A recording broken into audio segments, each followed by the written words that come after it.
here.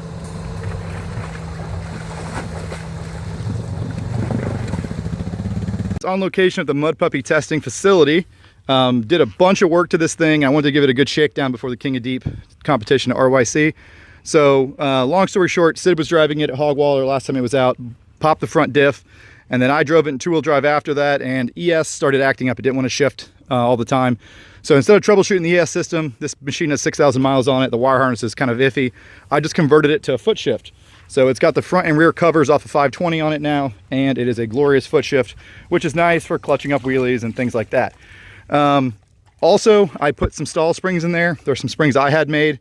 They're like a middle range, middle aggressive stall, probably like an extra 1,000 RPMs for engagement, roughly. I need to do some testing. I wanted to break it in before I tested the engagement RPM. So testing that out, that made a big difference. And also, of course, the front diff's completely rebuilt. Did that this morning. The same thing broke that always breaks. That little spline piece on the side of the side gear snapped off. Pretty common failure on these. I'm working for an upgrade on that as well.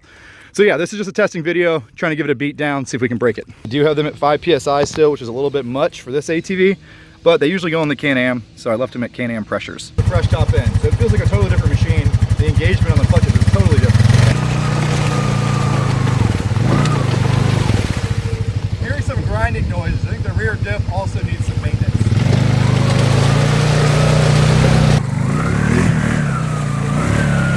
Tires just have too much grip.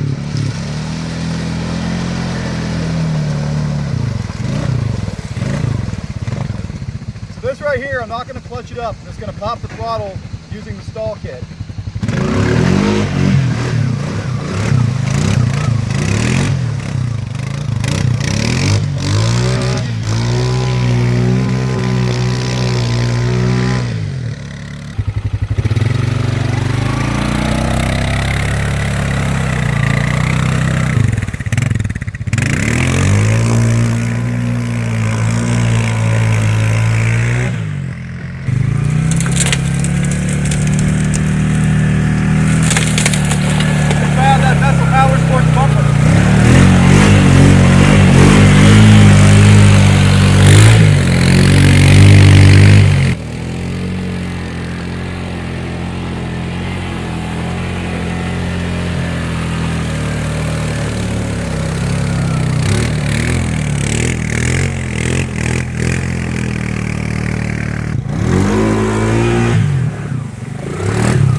Alright, so that hole's usually pretty bad. I can usually get anything stuck there. You've seen my Can-Am get stuck there, my 6-inch lip Renegade get stuck there.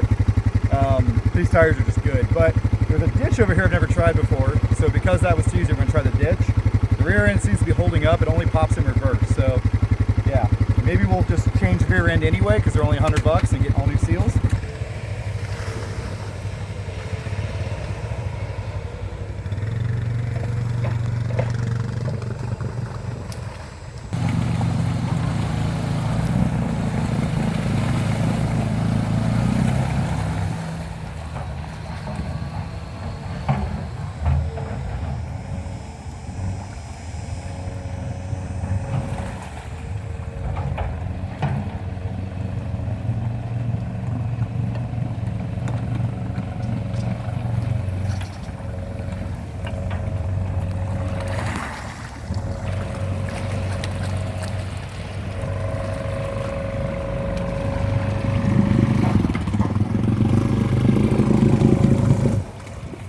Beanbag caught around my wheel. There's so much trash in this ditch.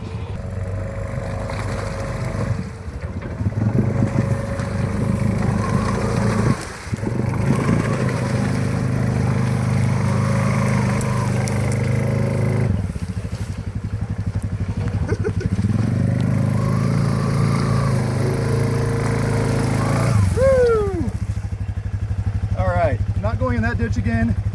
It's really nasty, it's full of trash, and there's no bottom.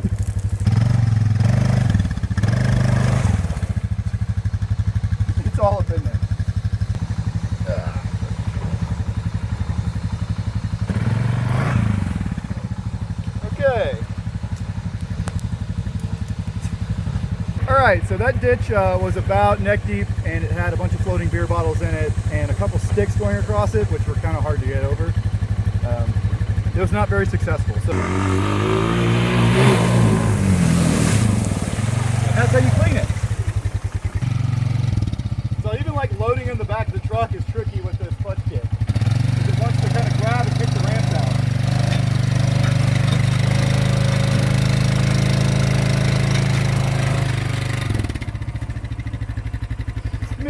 Alright guys, so that was a lot of fun. These tires pulled even better than I expected on here. I have really never run the XX tires on a solid axle machine, hardly at all, and it was pretty crazy. Those tires have so much grip, even in two-wheel drive, it was dragging the axle through these weeds. Most machines get stuck out here, especially the heavier machines like my Can-Am and stuff. This thing did awesome. I didn't really need four-wheel drive until I got in the ditch. So hope you guys liked the footage. Testing went good. This diff will fail eventually, but if I'm getting a year out of a $100 diff, that's the way to go, because they get full of mud regardless. So I'll just throw a new diff in it. Everything else worked awesome. All right, driving out to the front. It's a little wet back here, so I figure I'd show you guys proof that my stock work truck does go off-road indeed. So what I do is I lock it in L1 because it doesn't have low range, and it does pretty good with that rear locker, I tell you what, on street tires. This hole right here is kind of deep. It's a great way to rinse down the underside of the truck too. And then we get into some bad sugar sand, and it actually likes sugar sand. I swear stock tires are the best for sugar sand. The nice thing is it just rained and no one's been through here yet, so this is actually nice clean water. Not really getting the truck very dirty. Rinse out the radiator, you know? So we're exploring a little bit in the Silverado, and the trails are kind of overgrown. Nice little tree tunnel here. My poor paint. Just gotta keep telling myself it's just a work truck. Before I get questions about this, I did just test the centrifugal clutch engagement RPM. Mine's about 600 to 700 RPMs higher than stock engagement. It was definitely tolerable, certainly a learning curve, but not as bad as like the 1000 RPM stalls, where you're just constantly on and off of the engagement. You can still creep it, definitely requires some getting used to. Anyway, if you like this stuff, make sure to like and subscribe to the video. If you want more stuff like in-depth stuff like rebuilding the front differential this morning, check out the Patreon page, all those technical videos, that's where they live.